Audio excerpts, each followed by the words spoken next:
Welcome to this beautiful setting. We're in Volunteer Park in Seattle.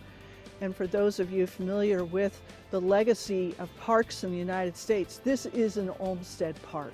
And so here we have an incredibly beautiful place, very popular with the residents of Seattle. We also have some of the oldest trees in the city. They were planted here in the last century.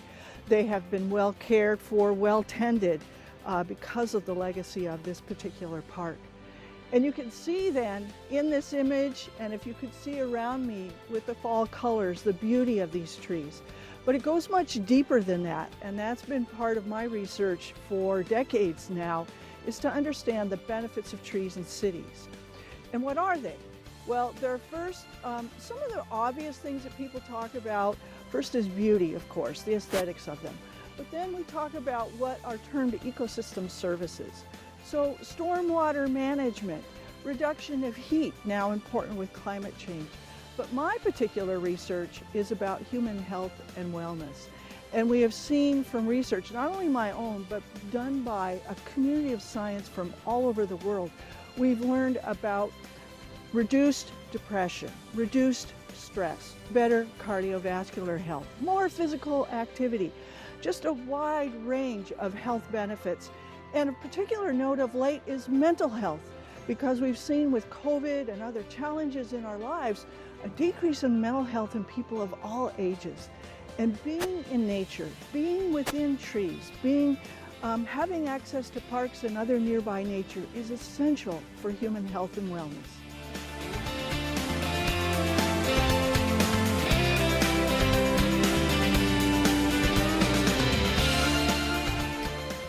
Well, this event is so important because I have, as a person whose work is premised on environmental psychology, I observe that many people, because their lives are so busy, take trees for granted.